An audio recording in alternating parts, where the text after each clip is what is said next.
Muy buenas noches, amigas y amigos todos que ven este programa todos los sábados conversando con Luis Hermes. Sé que empieza la Semana Mayor y mañana domingo ustedes estarán en la iglesia, seguramente algunos celebrando o dando comienzo a la Semana Santa. Pero no podíamos pasar por alto que hoy estamos 12 de abril, pero el 9 de abril se conmemoró un año más del terrible asesinato del mártir liberal Jorge Eliezer Gaitán. Y, por supuesto, creo que es importante revivir la historia para los jóvenes, porque quien no conoce la historia está propenso a repetirla. Por esa razón he seleccionado dos documentos históricos importantes, uno de Daniel García y otro que es de History Channel, que reproducen exactamente en el uno la historia de el mártir Jorge Eliezer Gaitán, desde su nacimiento hasta su regreso al país después de haber ido a Roma a hacer su especialización, y luego otra etapa que la trae History Channel, donde se habla sobre todos los sucesos del Bogotazo, porque no solamente fue el Bogotazo, yo creo que eso ocurrió en todo el país, se extendió lo que sucedió con la muerte de la esperanza del Partido Liberal por todo el país. Recordemos que sobre Jorge Eliezer Gaitán se tejen algunas situaciones. Por ejemplo, no está muy claro la fecha de su nacimiento. Para algunos dicen que nació en 1898. Para otros que nació en 1903. Hay 5 años de diferencia, porque todas dos fechas dicen que nació un 26 de enero. El 26 de enero de 1898 o el 26 de enero de 1903. Y que nació en Las Cruces. Y luego, después de un tiempo, se trasladaron a vivir a Egipto, al barrio Egipto. Y crean una cosa, lo vamos a ver en el documental. ¿Acaso a escasos 100 metros de donde vivía Gaitán, vivía Juan Roa Sierra, de quien se dice que mató a Gaitán? Y no estamos seguros si otras fuentes, otras personas, porque nunca se ha podido esclarecer en una forma clara el asesinato de Jorge Eliezer Gaitán. Habían pugnas entre los conservadores y los liberales, y entre los liberales estaban los liberales ricos y los liberales del pueblo. Y Jorge Eliezer Gaitán pertenecía a esos liberales del pueblo. El padre de Gaitán tenía una librería, vendía libros, era un librero. Y como pudo, Jorge Eliezer Gaitán estudió, se graduó de abogado. Luego que se graduó de abogado, se especializó con el profesor Enrico Ferri en Roma, vuelve a Colombia.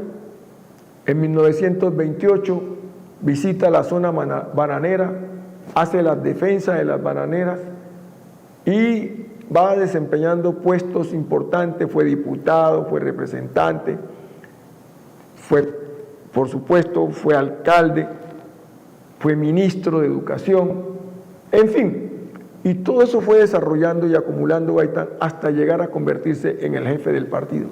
Pero lo importante de él es que un hombre emergido del pueblo, se convierte en el jefe del partido, comprendiendo dentro de ese marco toda la oligarquía, aunque pasó por el fenómeno de fundar un partido, la UNIR, y tuvo que volver al Partido Liberal, que fue derrotado, por supuesto, porque el Partido Liberal le hizo una jugada a Jorge Eliezer Gaitán y Mariano Ospina Pérez gana la presidencia. De esa manera se termina la hegemonía del Partido Liberal, que venía desde 1930 hasta la fecha en que muere Gaitán y que entra Mariano Ospina Pérez a la presidencia de la República, y empieza el gobierno conservador, y con ello, con el Bogotazo, se inicia para algunos la violencia en Colombia. Para mí, creo que la violencia en Colombia ya estaba desde mucho tiempo atrás. Esos documentales los vamos a ver ahora, porque es importante recordar la historia. Mírenlo ustedes.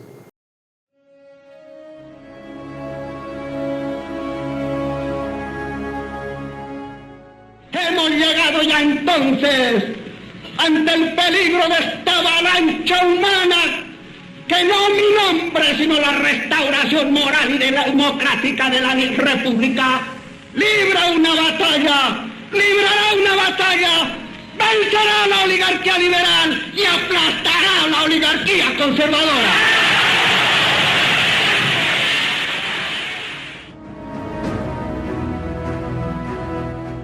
Suele decirse que la historia la cuentan los vencedores, y la historia hispanoamericana no ha sido la excepción jamás a esta regla.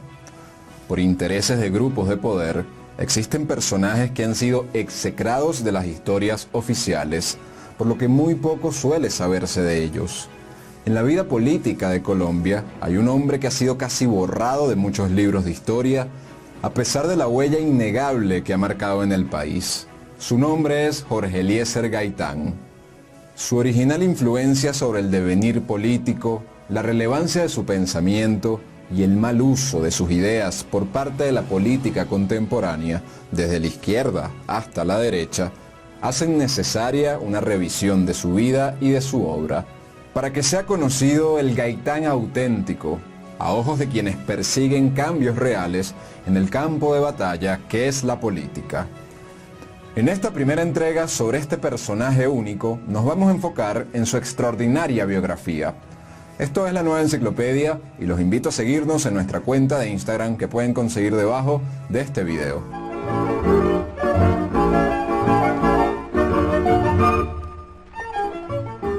Jorge Eliezer Gaitán nació en Bogotá el 26 de enero de 1903. Proveniente del barrio popular de Las Cruces, era hijo de Eliezer Gaitán Otalora, un liberal radical que tras trabajar en diferentes oficios se dedicó finalmente a la venta de libros usados.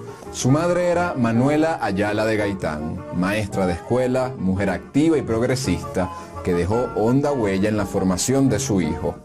Los Gaitán tuvieron 6 hijos, siendo Jorge Eliezer el mayor de ellos. En cuanto a su padre, si bien no fue tan tierno como su madre, era dueño de una librería que fue para Gaitán una mina de conocimiento. Desde temprana edad, Gaitán fue siempre muy independiente, muy díscolo.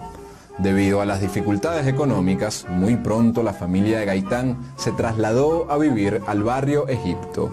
Esa pobreza él la vivió. A veces, por ejemplo, estudiaba con la luz del Capitolio en los corredores porque había dificultades en su casa cuando cortaban la luz. También en ocasiones tenía que estudiar con velas. Todo eso lo fue disciplinando. A los 12 años, Gaitán ingresó en una escuela de Facatativá, terminando sus estudios primarios en 1911. Solo 2 años más tarde pudo reemprender sus estudios, ingresando al colegio de Simón Araujo, donde estudiaban los hijos de los liberales acomodados. Es importante destacar que desde mediados del siglo XIX la vida política en Colombia se disputaba entre el Partido Liberal y el Partido Conservador. Gaitán se graduó de bachiller del Colegio Martín Restrepo Mejía, al cual ingresó en el último año a finales de 1919. Gaitán fue siempre muy inquieto y muy juicioso. Su antigua biblioteca es una muestra de su sed por el conocimiento. Escritos desde Marx y Engels hasta las relatorías sobre la época colonial daban fe de su riqueza intelectual. No era un hombre rico con cuadros de Botero en su oficina como el prominente liberal doctor Eduardo Santos, pero compraba laminitas donde se apreciaban cuadros de la cultura griega, romana, así como esculturas que bien posicionaba en su estudio. Todas aquellas influencias humanistas, como las lecturas de Platón y Aristóteles, iban formando su persona. Muy distinto al común contemporáneo, Gaitán era un político que conocía muy bien su país. Gaitán entendía el marxismo como un instrumento de análisis, como una manera de analizar la realidad, pero no como una iglesia política, ¿no? Con santos, apóstoles y apóstatas. A diferencia del marxismo, Gaitán no creía que la economía lo determinaba todo, sino que lo económico es un factor más, al igual que la etnia, la religión, el clima, el sexo, entre otros factores que condicionan mas no determinan la realidad. Aún de estudiante, Gaitán participó activamente en la política. Apoyó la candidatura de coalición del poeta Guillermo Valencia en 1918 y se manifestó y fue orador en las manifestaciones contra Marco Fidel Suárez en marzo de 1919. Recibió los importantes consejos que Alfonso Villegas Restrepo daba a los jóvenes de entonces en las oficinas de su periódico. Organizó también la Sociedad Literaria Rubén Darío y constituyó además el Centro Liberal Universitario, que llegó a tener alguna influencia política. Luego de esto fue elegido para la Asamblea de Cundinamarca entre 1924 y 1925. Sus primeros años de desempeño profesional fueron de una dificultad extrema debido a su condición social. Sin embargo, poco a poco su brillantez le otorgó el reconocimiento que merecía. Formó parte del movimiento estudiantil liberal que socavó las bases de la hegemonía conservadora. Con grandes esfuerzos logró ahorrar dinero y en julio de 1926 viajó a Italia. En aquel momento ya en Italia se había instaurado el fascismo por parte de Benito Mussolini, del cual tomaría nota para su futura oratoria y política de masas. Allí ingresó en la Real Universidad de Roma, la escuela más prestigiosa de derecho en ese país, que estaba dirigida por el político, criminólogo y sociólogo italiano Enrico Ferri, penalista de fama mundial, donde obtuvo el título de doctor en jurisprudencia.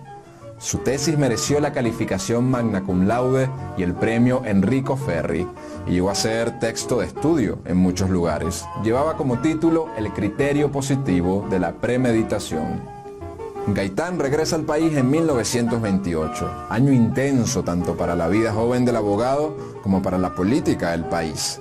Fue electo representante a la Cámara en marzo de ese año y en junio encabezó las manifestaciones en contra de la corrupción administrativa, además de visitar en diciembre la llamada Zona Bananera, y este es un aspecto fundamental que marcaría su carrera política. En la Zona Bananera investigó la masacre de trabajadores de la United Fruit Company, novelada muchos años después por Gabriel García Márquez en la famosa 100 años de soledad. La matanza de las bananeras fue un hecho sumamente determinante en la estructuración política de Gaitán. Las llamadas bananeras eran un enclave económico de la multinacional United Fruit Company de los Estados Unidos, sin ninguna relación económica con la nación donde estaban ubicadas. ¿Esto se traduce en qué? En que la empresa norteamericana no le pagaba impuestos a Colombia o al país donde se ubicaba.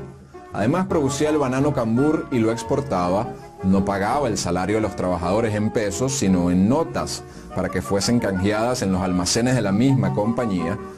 Y bajo esta lógica, pues, los trabajadores no se sentían libres ni sujetos de derecho. Y es por eso que surge la huelga de las bananeras.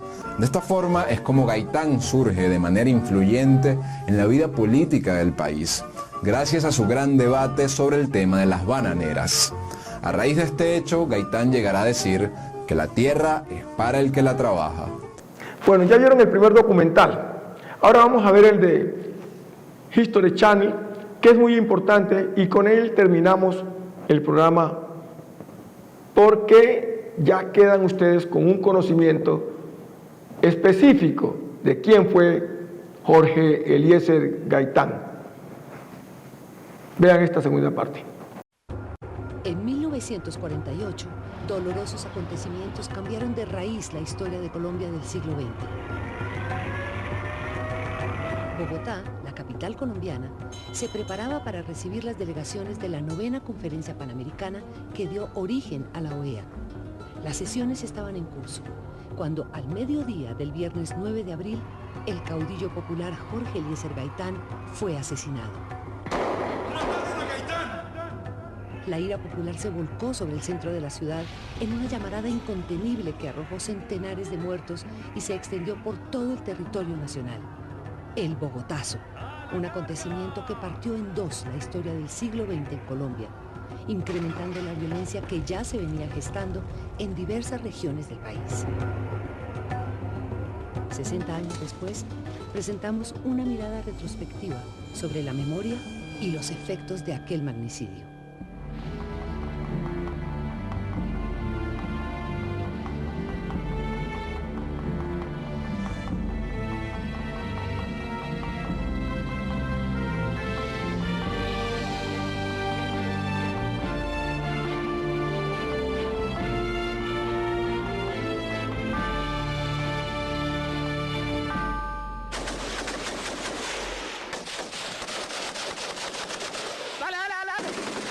Tras padecer más de medio siglo de luchas fratricidas, el pueblo colombiano ha manifestado en los últimos tiempos y en diversas formas su rechazo a la violencia y su voluntad de paz, de manera semejante a como lo planteó Jorge Eliezer Gaitán en la Marcha del Silencio a comienzos de 1948 para protestar contra la violencia que se extendía por diversas regiones del país.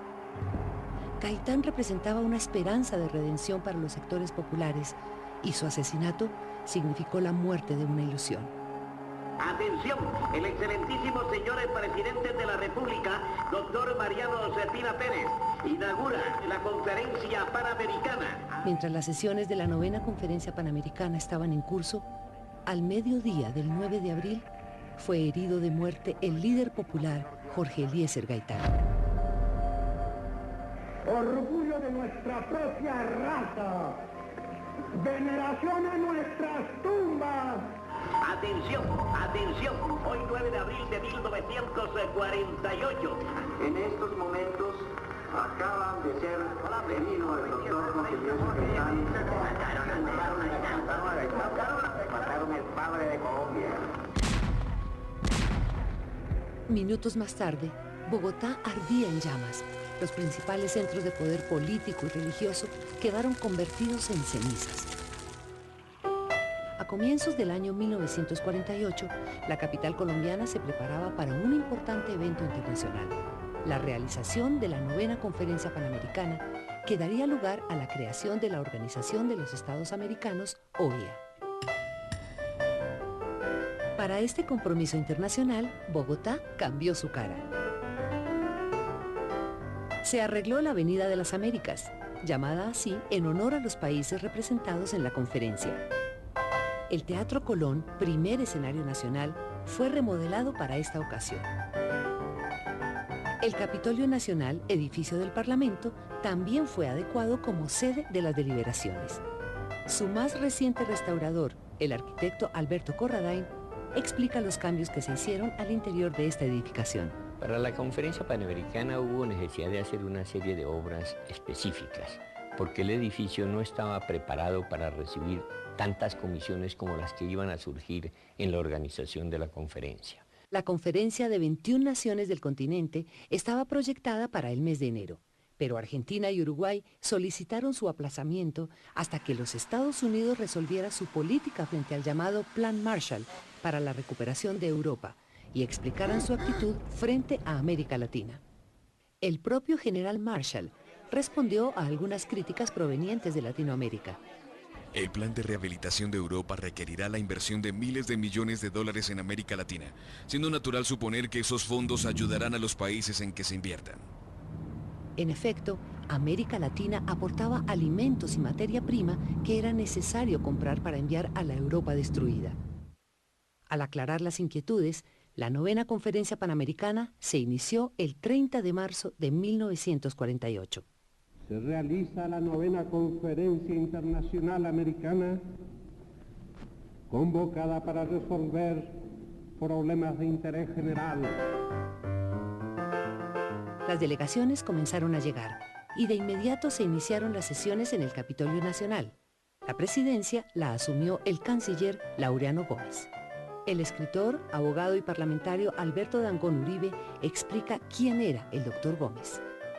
Laureano Gómez era un personaje de primera categoría, no solo entre nosotros, sino en el panorama hispanoamericano.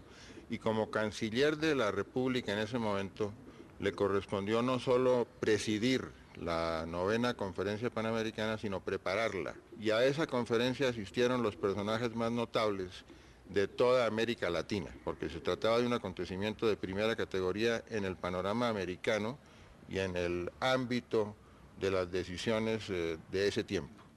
Otto Morales Benítez, abogado, ministro y escritor, se refiere a los objetivos de la conferencia. Estabilizar las cosas básicamente jurídicas. Llegar a un Estado totalmente democrático. Ningún Estado, por poderoso que fuera, podía tener poder político superior a ningún otro Estado. Lo que se resolvió aquí está orientado a tener las relaciones para conservar la paz en el continente. Colombia, como muchos otros países de América, contaba con dos grandes partidos políticos, el liberal y el conservador. El primero defendía amplias libertades y una mayor participación democrática, mientras el segundo se apoyaba en la tradición católica y en la defensa del principio de autoridad. La conferencia fue instalada por el presidente conservador Mariano Ospina Pérez, mientras el Partido Liberal de oposición, cuyo jefe único era Jorge Eliezer Gaitán, no fue invitado a la conferencia. La no invitación a Gaitán seguramente tiene mucha vinculación con los desventurados acontecimientos que sucedieron después, porque si Gaitán hubiese sido invitado a la conferencia panamericana, quizá el ambiente y el panorama hubiese sido completamente distinto y los sucesos del 9 de abril no habrían tenido el cariz desventurado, creo yo, que tuvieron.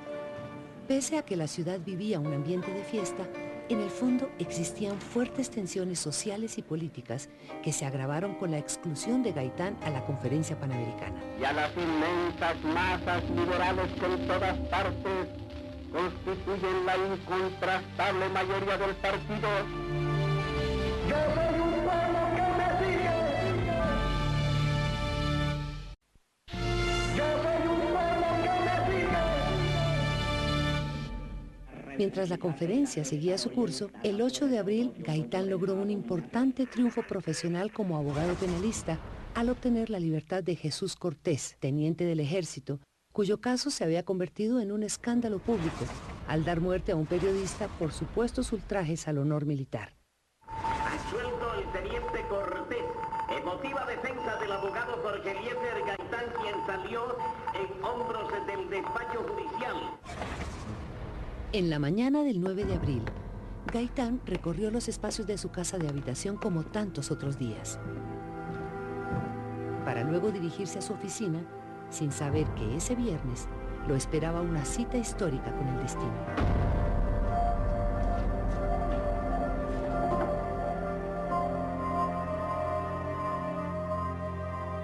Ya en su oficina, hacia el mediodía, Gaitán salió con un grupo de amigos con quienes se dirigía a almorzar al restaurante del Hotel Granada, que quedaba al frente y donde se hospedaban varios de los delegados a la conferencia panamericana. Unos minutos después de la 1 de la tarde, un hombre hizo 2 disparos a la espalda de Gaitán, quien cayó gravemente herido. Una versión del periodista Jorge Padilla, quien lo acompañaba, sostiene que Gaitán salió del edificio y el asesino que se encontraba esperándolo al lado de la puerta disparó contra él. La segunda versión, dada por Plinio Mendoza Neira, quien iba a su lado, señala que el asesino estaba de frente.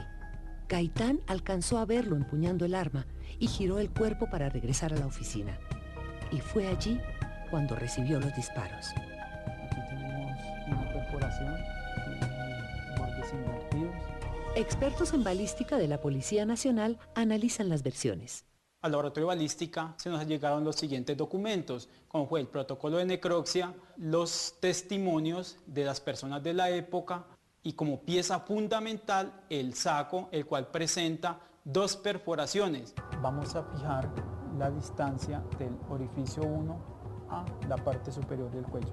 Allá confrontamos las heridas con los orificios que presenta el saco. Procedimos ya en nuestra oficina, laboratorio de balística, a ejecutar un análisis detallado de cada una de esas versiones. Aquí un orificio, entonces amarremos puntos, 0.8 de longitud. La segunda versión, analizando heridas del cuerpo y el vestido, pudimos tener una compatibilidad y podemos observar que el doctor Jorge Eliezer Gaitán, cuando sale de su oficina, en ese momento que él gira, es donde le propinan 2 disparos en su espalda que están muy bien ubicados, es decir, están en los órganos vitales.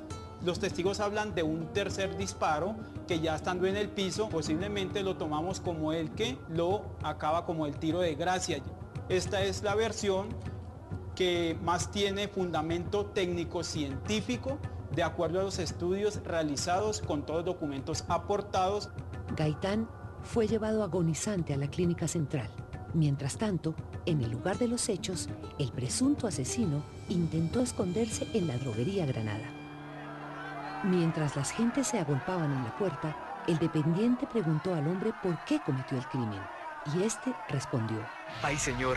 Cosas poderosas que no le puedo decir. ¡Ay, Virgen del Carmen, sálvame! Manuel H. Rodríguez, quien se hizo fotógrafo el 9 de abril, recuerda los hechos de aquel día. El asesino se trató de refugiar en el Gato Negro, era un café que había debajo de los cines del doctor Gaitán.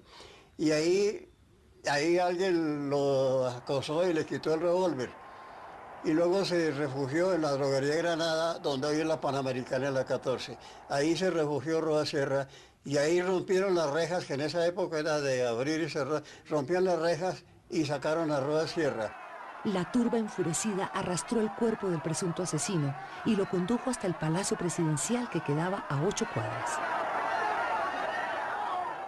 Un testigo presencial da su versión de los hechos. Oímos el alaraco por radio: mataron al doctor Gaitán. Y se prendió la mecha en Bogotá. Corra todo el mundo. Llegué yo, llegamos todos y ya lo habían levantado a él, lo habían llevado a la clínica central en la calle Sexta con carrera Cuarta. Allá fue donde murió.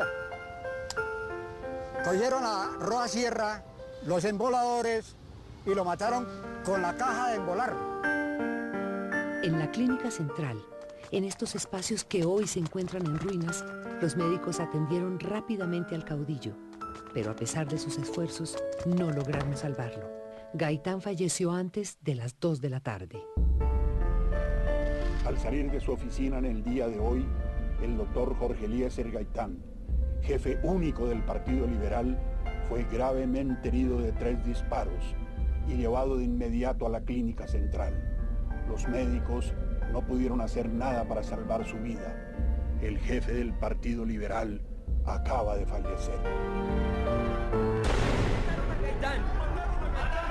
Esta frase corrió por Bogotá y por todo el país como un grito de guerra.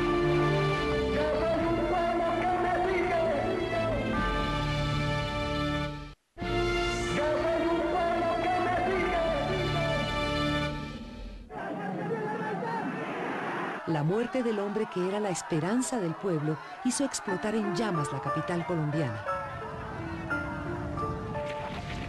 El historiador y escritor Eduardo Santa también llegó al lugar de los hechos. Tan pronto escuché que el doctor Gaitán había sido gravemente herido, me trasladé donde el doctor Gaitán tenía su oficina.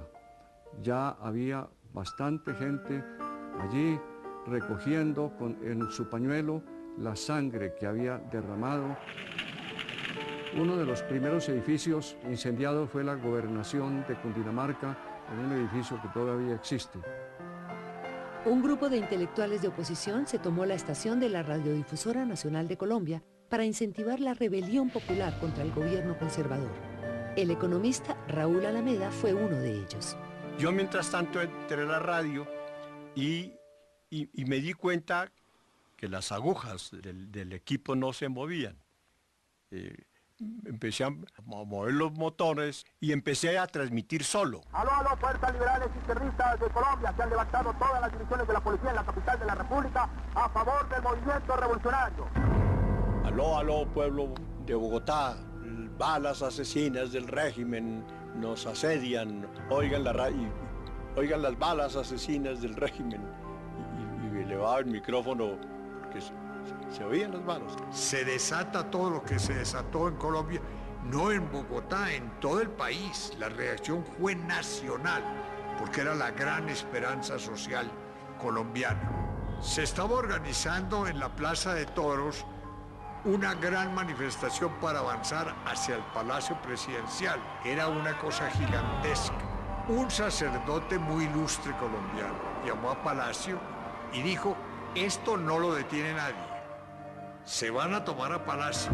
En este momento, Bogotá está en llamas y en poder del pueblo liberal, del ejército liberal y de la policía liberal. Le contestaron, hay ejército para defender a Palacio. Dijo, puede haber 2, 3 mil muertos, pero está la furia del pueblo, está el ímpetu, está la decisión de la gente que entrarán a Palacio con seguridad.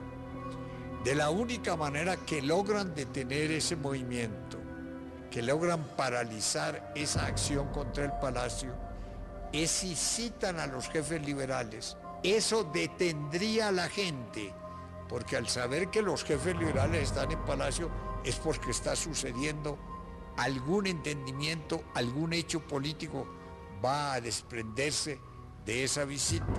Este ilustre sacerdote aconsejó otra cosa, dijo, aquí hay una revolución, una revuelta popular de actos impredecibles, no sabemos qué pueda pasar. Abran las cárceles y esto que es una revolución se vuelve un bochinche. El general retirado Álvaro Valencia Tovar, destacado historiador, analiza la situación. Aquí hay que tocar un punto decisivo de esa tremenda eclosión del 9 de abril. La politización de la policía, que se sublevó el 9 de abril masivamente, repartió armas entre la multitud enfurecida, de manera que cuando llegaron con el cadáver de Roa Sierra, esa división de policía repartió armas entre la multitud, armas que empezaron a utilizarse locamente, pero que precipitaron el fenómeno de violencia.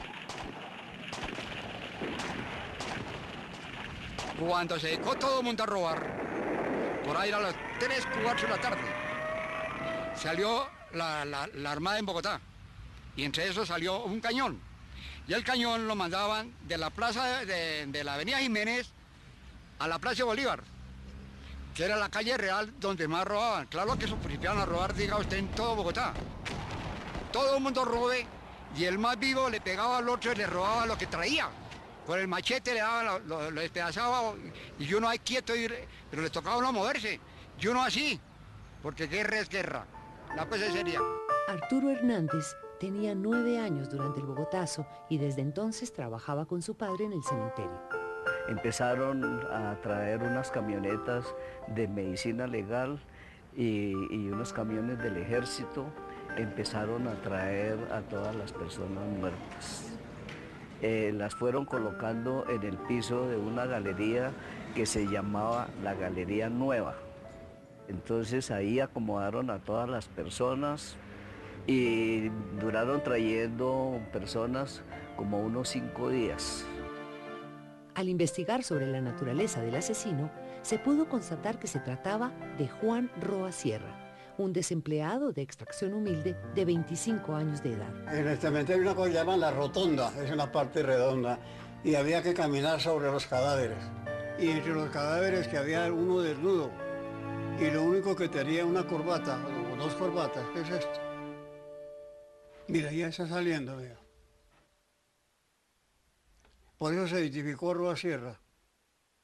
Y había unos médicos legistas por ahí que se interesaron en saber por qué, si todos los cadáveres estarían vestidos, por qué solamente ese estaba desnudo. Por ahí había un amigo periodista, Felipe González Toledo, y él previamente había ido a la entidad oficial a preguntar cuántos Roa Sierra sabían. Y él tenía las huellas digitales de 2 o 3. Entonces las verificaron con la del cadáver desnudo y resultó Roa Sierra. Es decir, entre Felipe González Toledo y yo y los médicos legistas certificamos que será Roa Sierra. Yo conocí a Roa porque Roa participaba en la calle, en muchas cosas.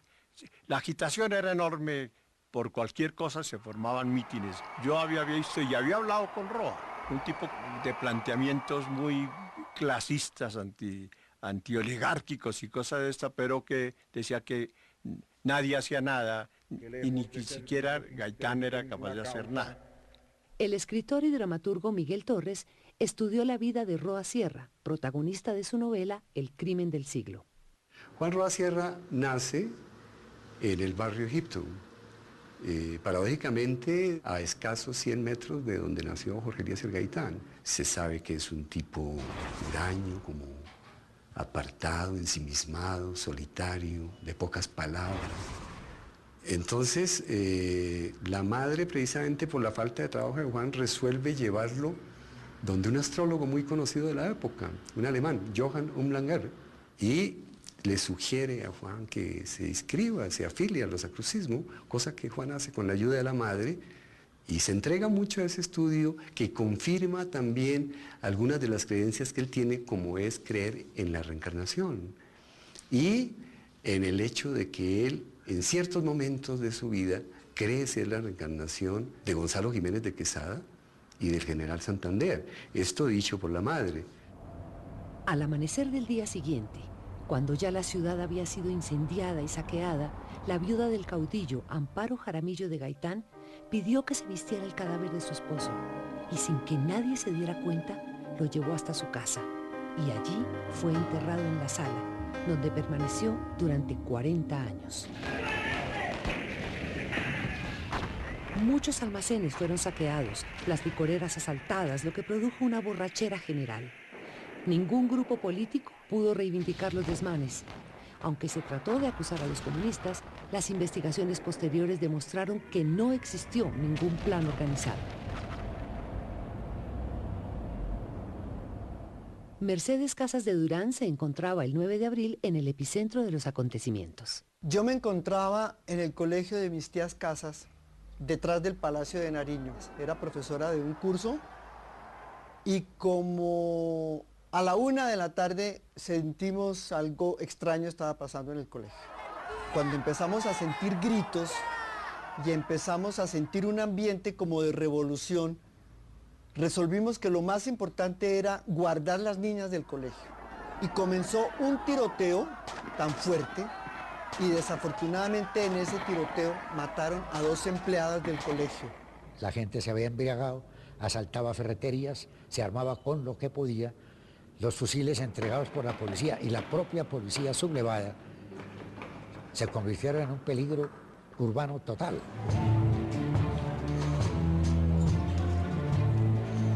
Participaron en el intento de toma del Capitolio Nacional, que fue impedida, volaban máquinas de escribir por las ventanas, era una locura.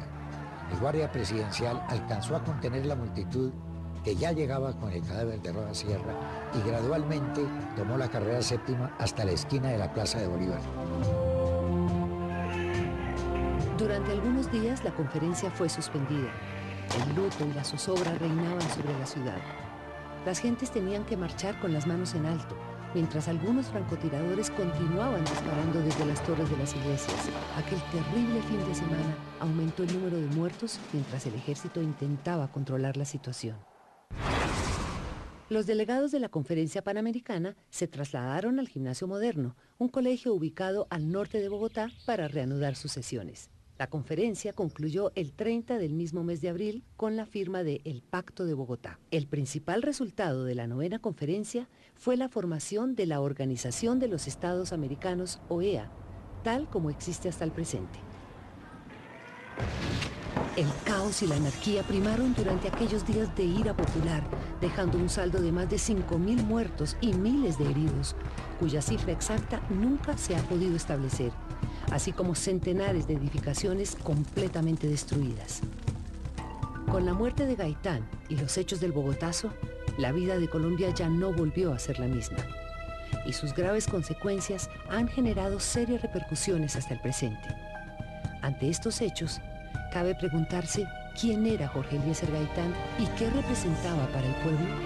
Yo soy un pueblo que me sigue. Yo soy un pueblo que me sigue. Jorge Eliezer Gaitán fue el líder popular más carismático del siglo XX en Colombia. Existe un mito sobre su fecha de nacimiento.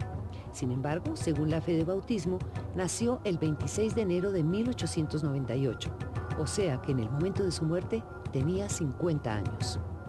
Era hijo de Eliezer Gaitán Otálora, un liberal de la estirpe de los radicales del siglo XIX, y doña Manuela Ayala Beltrán, una maestra de escuela que inculcó en su hijo el amor por el estudio. En oposición a su padre, que quería que estudiase contabilidad para ayudarlo en su venta de libros de segunda mano, Jorge Eliezer se preparó con tenacidad hasta obtener su título de doctor en Derecho y Ciencias Políticas en la Universidad Nacional en 1924. Su tesis de grado se tituló Las ideas socialistas en Colombia, que de algún modo anunciaban lo que sería su lucha política. En 1927 viajó a Italia, donde se especializó en criminalística con el profesor Enrico Ferri, a quien se considera el fundador de la criminología moderna. Cuando él se graduó en Roma, le dieron el grado cum laude, allá. Y Ferri le dijo sus teorías de la premeditación y las teorías del honor que él expuso aquí en Colombia, se incorporaron a los textos de Ferri. A su regreso a Colombia, Gaitán enfrentó uno de los grandes problemas de la época: la represión de la huelga en la zona bananera del departamento del Magdalena, en la costa atlántica colombiana, que tuvo lugar en 1928. Los trabajadores protestaron contra la United Fruit Company por las condiciones de trabajo. Ante la presión social, se produjo una matanza de los huelguistas por parte del ejército en la estación de Ciénaga. Nunca se pudo establecer con certeza el número de muertos. A partir de su denuncia ante el Congreso, Gaitán fue reconocido como el representante de las causas populares. Las consecuencias de aquellos hechos se reflejaron en la política colombiana con la aparición de nuevos sectores organizados en sindicatos. Gaitán se dirigió a las grandes masas de trabajadores. Yo sé cuál es el lenguaje de los oligarcas. Yo sé cuál es. Yo sé que ellos no conciben sino una manera de unión nacional, la perpetuación del estado de injusticia presente. Y ellos conciben que hay una manera de no ser demagogo, que mientras los altos deliberan, nombran como querían nombrar subrepticiamente direcciones nacionales para que trancen con los conservadores, a base no ideológica ni a base de realizaciones, sino a base simplemente burocrática de la esfera de arriba, con pretexto de que dizque es para defender a los liberales. Gaitán, además, se comunicaba con el pueblo con una serie de palabras simbólicas. Yo no soy un hombre, yo soy un pueblo. Yo no soy yo personalmente, yo soy un pueblo que me sigue, porque se sigue a sí mismo cuando me sigue a mí, pero he interpretado. El país había salido en 1930 de más de 40 años de gobiernos conservadores, un partido que defendía la tradición y la autoridad. El Partido Liberal regresó al poder planteando reformas sociales y un nuevo régimen de libertades. En 1936, durante el primer gobierno del presidente liberal Alfonso López Pumarejo, Gaitán fue nombrado alcalde de Bogotá. Ese mismo año contrajo matrimonio con Amparo Jaramillo y al año siguiente nació Gloria, la única hija de la pareja. En su vida íntima, Gaitán era un hombre cariñoso y con su hija estableció una relación profunda como padre y maestro. El 23 de febrero de 1937 murió doña Manuela Ayala, la madre de Gaitán. Con profundo dolor, él escribió: si algo me faltara, ahí está lo primero, la sombra de quien fue mi todo, la dulce maestra de escuela. La vida política de Gaitán sigue en ascenso. En 1939 es elegido como magistrado de la Corte Suprema de Justicia. En febrero de 1940, el presidente Eduardo Santos lo nombra ministro de Educación. Y en 1942 es senador de la República y luego presidente del Senado. Sino por el surco y la tierra donde ha aprendido, sino en razón de las tumbas donde tiene el alimento para su futuro.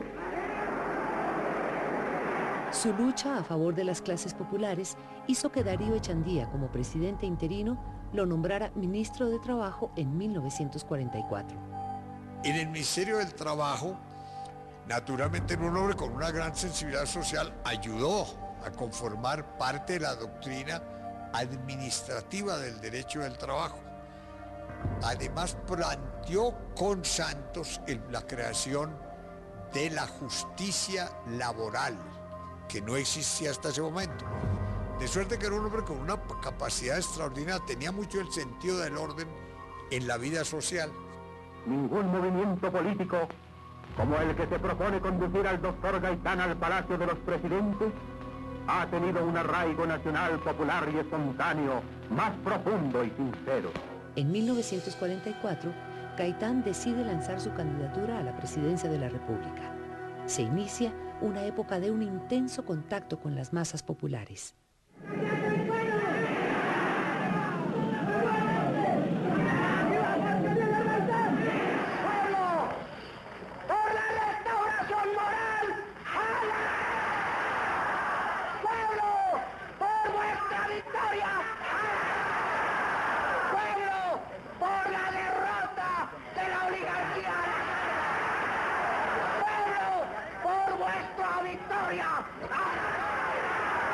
En los discursos en la Plaza Bolívar, en la Plaza Santa María, cuando decía, yo no soy un líder, soy un pueblo, viva a la carga Colombia.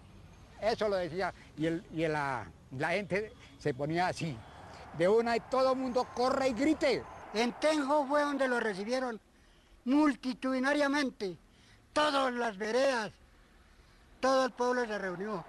El discurso fue maravilloso. Hacía mover las piedras.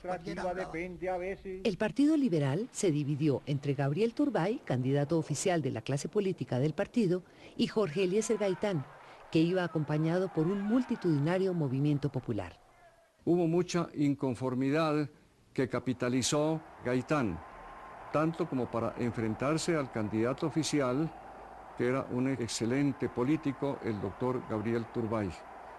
En las elecciones de aquel año, el doctor Turbay derrotó a Gaitán, pero estos dos candidatos fueron derrotados a su vez por el doctor Ospina Pérez, puesto que el conservatismo se fue unificado. A partir del 46 comienza una etapa en donde las pasiones políticas y el sectarismo van apoderándose poco a poco de la clase dirigente. Después de perder las elecciones, Gaitán es elegido jefe máximo del Partido Liberal. Inicia entonces un movimiento por la reconquista del poder. De más de 200.000 personas marchan en estos momentos por las calles de Bogotá al frente del caudillo Jorge Eliezer Gaitán. En julio de 1947, Gaitán organizó una gran marcha de antorchas para protestar contra la violencia partidista que iba en aumento en distintas regiones de Colombia, en especial en los departamentos de Santander, Caldas y Boyacá. La muerte de liberales iba en aumento en un intento por disminuir sus mayorías y cerrarle el paso a una nueva candidatura de Gaitán. A comienzos de 1948, aunque la ciudad vivía un ambiente de fiesta por los preparativos de la 9ª Conferencia Panamericana, las tensiones sociales se habían agudizado.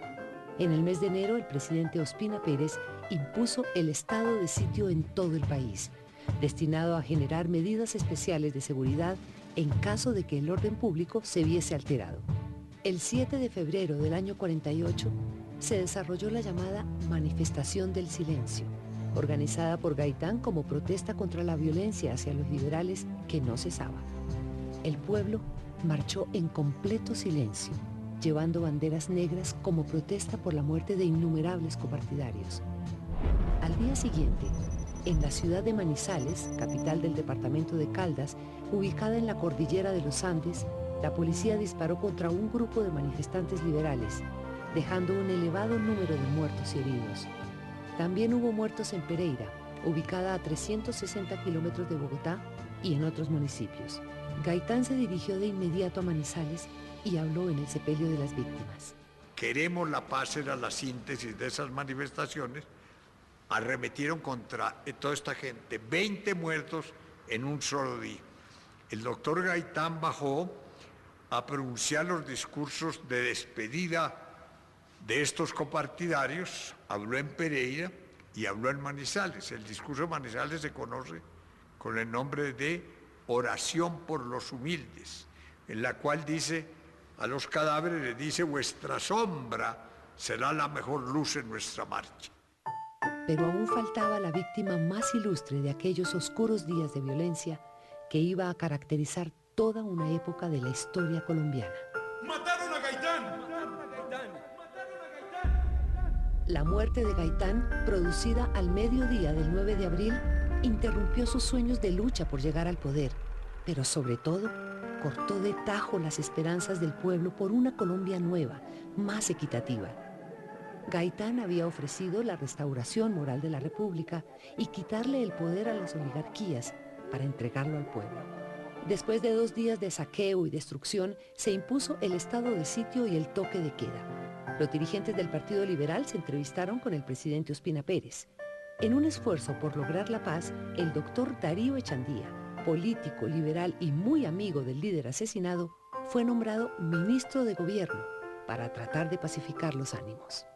Gaitán fue enterrado en la sala de su propia casa, mientras las gentes se agolpaban a su alrededor.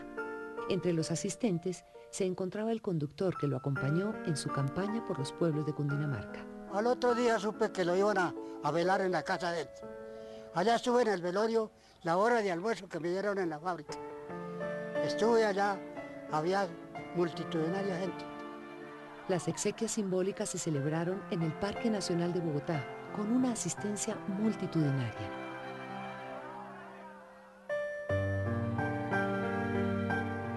A este acto asistieron su viuda y su hija, como un gesto de silenciosa denuncia.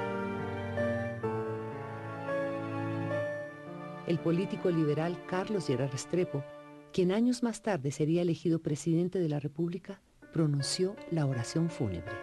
Una terrible sensación de orfandad pesa sobre el pueblo que acompañó tantas veces con su viva presencia la marcha victoriosa de Jorge Eliezer Gaitán y que hoy habrá de desfilar. Oh dolor inmenso, sin oír de sus labios las consignas que tantas veces esparcieron a los vientos como simientes de esperanza. El presidente Mariano Ospina Pérez nombró al abogado Ricardo Jordán Jiménez, amigo personal de Gaitán, para que investigara su asesinato. Después de varias pesquisas e interrogatorios, Jordán concluyó que Roa Sierra fue el único responsable, aunque unos años más tarde confesó tener serias dudas. Unas semanas después del crimen, 3 agentes de Scotland Yard llegaron a Bogotá para investigar el asesinato por solicitud del presidente de la República y se reunieron con Jordán Jiménez. El informe final solo se conoció hasta ser desclasificado en el año 2002. Sobre el asesinato de Jorge Eliezer Gaitán quedan muchas dudas. Si existió o no un autor o autores intelectuales.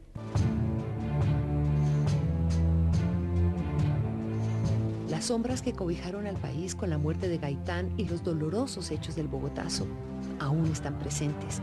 El temor y la inseguridad se hicieron dueños del país durante muchos años, pero en el presente, la gente ha comenzado a manifestar su rechazo a la violencia. Grandes marchas, acciones colectivas sin precedentes han señalado un categórico rechazo a la violencia, a las amenazas y secuestros, a los atentados y masacres como armas políticas, vengan de donde vinieren. El país entero ha hecho sentir su voz, clamando por una paz duradera, la misma por la que luchó Gaitán, que garantice una mayor calidad de vida para todos los colombianos. Y amiga y amigo, si usted no sabe dónde está su hijo o su hija,